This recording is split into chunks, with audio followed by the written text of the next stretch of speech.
Index number, है ना। Index number क्या होता है, कोई भी अपने को वस्तु दे रखी है किसी 1 ईयर में, जैसे ये अपने पास ये कमोडिटी है,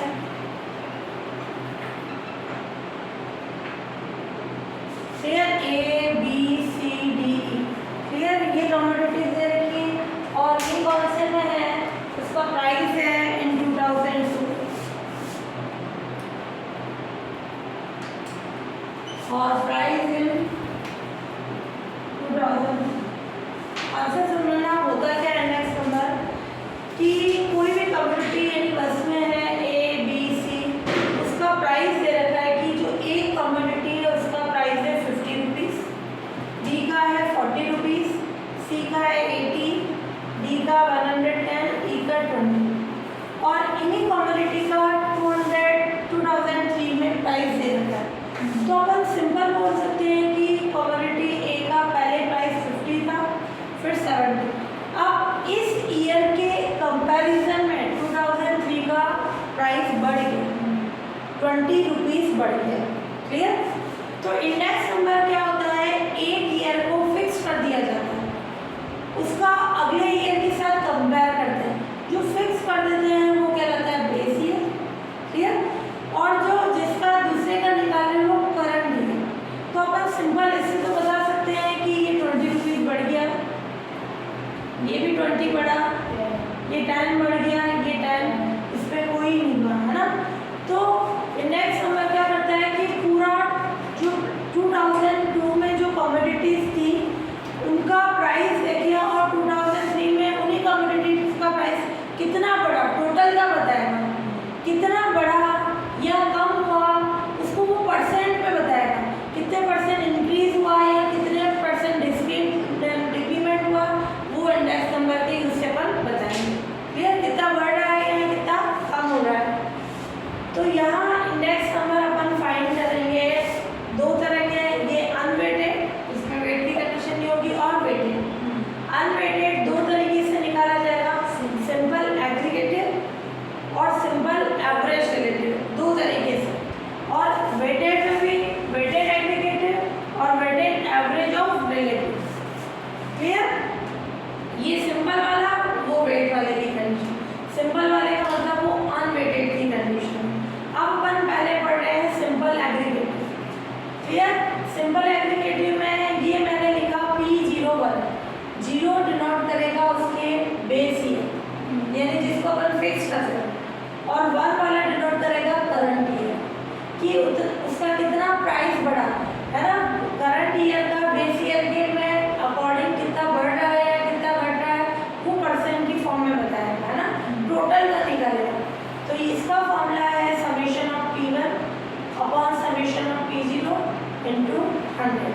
अब ये क्वेश्चन दे रखा है, ये कमोडिटीज दे रखी है A B C D, price दे रखा है इन 2000, ये रुपीज़ में दे रखा है, ये भी रुपीज़ में। ये कमोडिटी का प्राइस है 50 रुपीज़, 2003 में उसी का प्राइस 70 है, ये 40, ये 60, सी का 80, 90, 110, 120 और ये 20 और ये 20 की फॉर्म, क्लियर। तो अपने को क्या निकालना है, इसके इंडेक्स नंबर की कंडीशन बनानी है। तो ये क्वेश्चन बोल रहा है from the following data construct N index for 2003 that is base year, है ना। अपने को कंस्ट्रक्शन करना है इंडेक्स फॉर 2003 को टैकिंग 2002 एज बेस, है ना, 2002 को बेस ईयर लेना है। तो यहाँ अपन लेंगे, ये क्वेश्चन दे रखा है, इसको ले लो P0। क्वेश्चन में बोल रखा है 2002 को अपने को बेस ईयर लेना है और 2003 को करंट ईयर लेना है, और ये प्राइस है, प्राइस के लिए P से शो होगा। आगे क्वेश्चन में पढ़ोगे क्वांटिटी भी आएगी कि मान लो किसी कमोडिटी का प्राइस 50 रुपीज़ है, जरूरी नहीं है एक ही क्वांटिटी हो, 4 क्वांटिटीज हो, 5 हो, क्लियर। अभी इन जनरल को एक ही क्वांटिटी, फिर इसको अपन लेंगे P1 करंट ईयर में, इसका सम कर लो, समेशन ऑफ P0 जो क्वेश्चन दे रखा था मैं उसी में ही वापस टेबल बनाऊंगे, ये P0 और वो P1, ये टेबल दे रखी है अपने को, ना, मैंने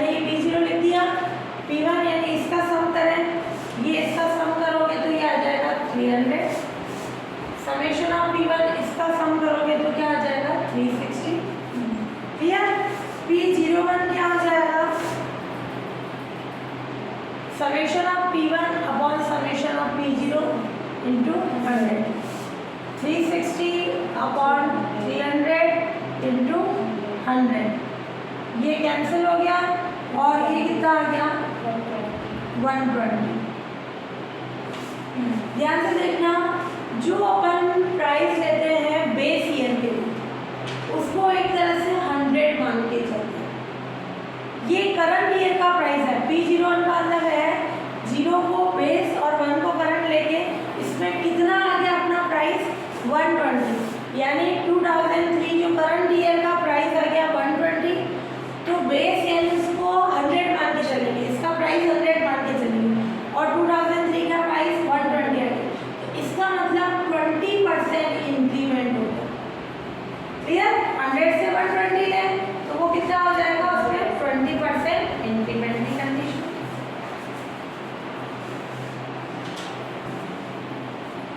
तो इससे क्या हो गया, as compare to 2002 in 2003 there is a net increase in prices of commodity included in the index to extent of 20%, यानी जो बेस ईयर है उसको 100 मान के चलेंगे, करंट ईयर का जो प्राइस 120 आ गया, यानी करंट ईयर का बेस ईयर के अकॉर्डिंग अपन देखें कितना इंक्रीमेंट हो रहा है 20% का। क्लियर? हाँ, क्वेश्चन बोल रहा है for the data given below calculate the index number by taking 1995 as the base year। 1995 को बेस ईयर मानना, बेस का मतलब इसको 100 मान के। दूसरा क्वेश्चन बोल रहा है 2002 को बेस मानना है, 2002 को 100 मान देंगे, है ना, और 95 to 97 as the base period of price को, और उसको यहाँ से यहाँ तक उनके एवरेज की कंडीशन में। सबसे पहले अपन फर्स्ट वाले ये क्वेश्चन दे रखा है ईयर 1995, 1996, 2003 और प्राइस ऑफ कमोडिटी एक्स, है ना, कोई भी कमोडिटी है एक्स कि 1995 में इतनी है 4, इसके इतना है 5, 7 में इतना है, ये क्वेश्चन दे रखा है ना। अब अपन ने क्या क्वेश्चन है, फर्स्ट मैं इसी में ले रही हूँ, सॉल्व कर रही हूँ। 1995 को क्या ले रही हूँ, बेस ईयर, यानी उसको 100 लेंगे, तो ये प्राइस ऑफ कमोडिटी का इंडेक्स हम फाइंड करेंगे।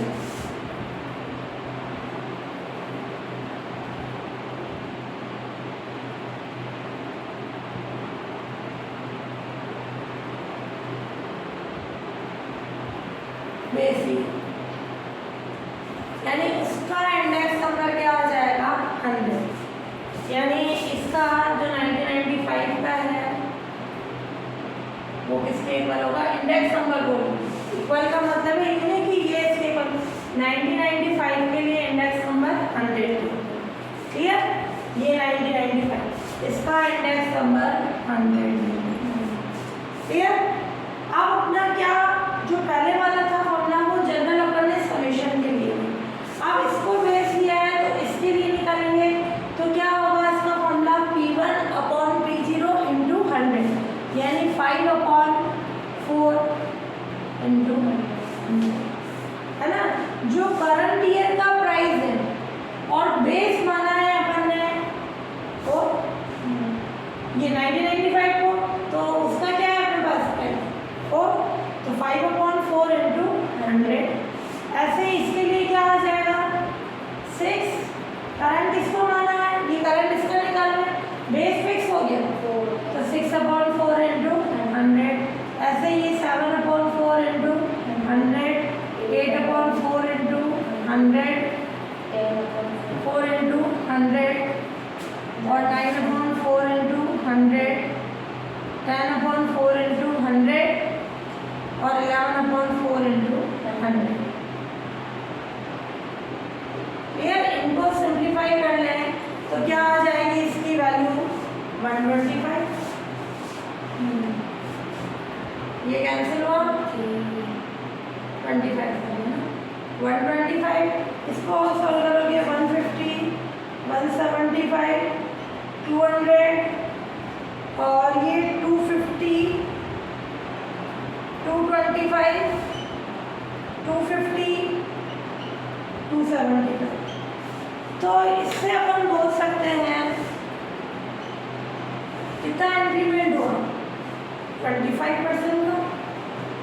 क्लियर कि करंट ईयर का बेस ईयर के अकॉर्डिंग देखिए 25 का, ये 50, 75, इसमें 100% हो गया। क्लियर, तो इससे अपन ने बता दिया 1995 को अपन ने क्वेश्चन बोला था बेस ईयर, जिसको बेस ईयर मानेंगे उसका इंडेक्स नंबर अपन क्या लेके चलेंगे 100, और उसके लिए अपन ने ये इन सबके लिए इंडेक्स नंबर फाइंड कर लिया अपन ने। अब दूसरा क्वेश्चन क्या है, 2002 को बेस ईयर, इसी में ले लो या फिर नई टेबल बनेगी वापस, है ना। 2002 को क्या लेना है, बेस ईयर।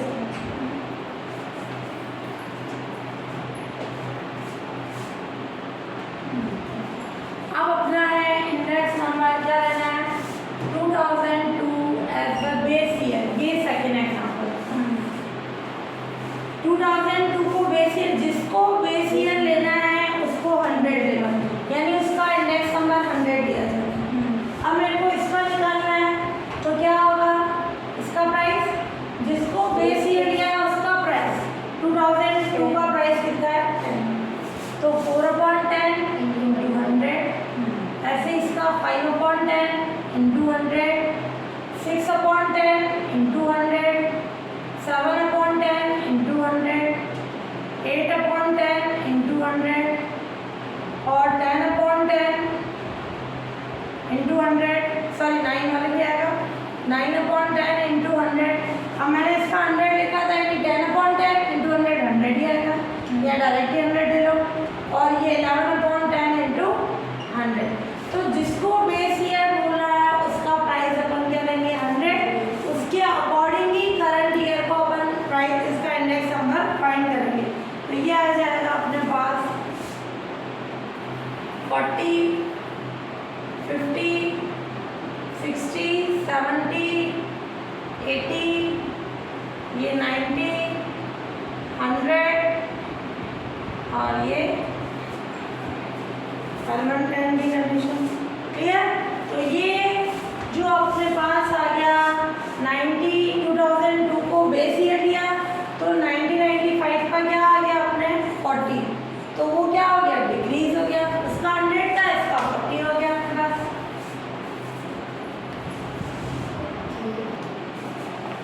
अब थर्ड क्वेश्चन है 1995 to 1997 as a base period, है ना।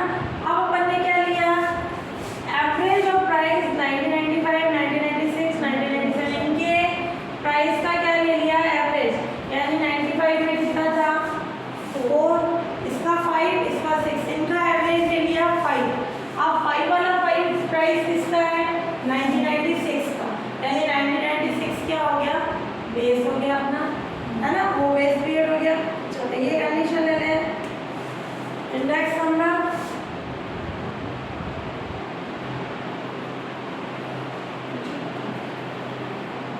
इसको अपन ने बेस किया तो 100, यानी 1996 का ये आ गया 100, इसका क्या हो जाएगा 4/5 इंटू 100, करंट ईयर का प्राइस अपॉन बेस ईयर का प्राइस इंटू 100, ऐसे ही हो गया 6/5 इंटू 100, 7 ये आ जाएगा 5 into 100, 8/5 into 100, 10/5 into 100, 9/5 into 100, 10/5 into 100, 11/5 into 100। यार इनको सॉल्व करें तो ये क्या आ जाएगा 80, ये 120, ये 100 और ये 140, 160, 200, 180, 200, 220, ये अपन ने इंडेक्स नंबर फाइंड कर लिया। क्लियर, तो जब एक से ज़्यादा बेस पीरियड उनकी एवरेज लेके आए, जिसका प्राइस आ रहा है उसको अपन ने क्या ले लिया बेस, उसी के अकॉर्डिंग अपन ने इंडेक्स नंबर फाइंड कर लिया। अब इस सिंपल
ऐसे 2003 में दे रखा है, तो उससे प्राइस रिलेटिव क्या बन जाएगा अपना, क्या होता है प्राइस रिलेटिव, ये P1 अपॉन P0 इंटू 100, या इसी को अपन इंडेक्स नंबर भी बोल सकते हैं। ये करंट ईयर का प्राइस अपॉन बेस ईयर का प्राइस इंटू 100, तो करंट ईयर का 70, ये बेस है तो 50, 70 अपॉन 50 इंटू 100, फिर 60 upon 40 into 100, 90 upon 80 into 100, 120 upon 110 into 100, फिर 20 अपॉन 20 इंटू 100। ये आ जाएगा इन सबका सम कर, क्योंकि ये वाला फॉर्मूला यूज में आएगा अपना सिंपल एवरेज के लिए। प्राइस रिलेटिव P0 जो P1 अपॉन P0 इंटू 100 है उसका सम कर दिया और उसको n से डिवाइड कर देंगे, तो ये summation of P1 upon P0 into 100 सम किया, कितना आ गया 611.6। फिर P01 क्या हो जाएगा, इसको n से डिवाइड कर देंगे, n यानी नंबर ऑफ कमोडिटीज कितनी है 1 2 3 4 5 से डिवाइड कर दें, ये आ गया अपने P01 है ना। ये एक तरह से आ गया अपना इंडेक्स नंबर, किसके लिए, करंट ईयर का बेस ईयर के अकॉर्डिंग। ठीक है, ये कंडीशन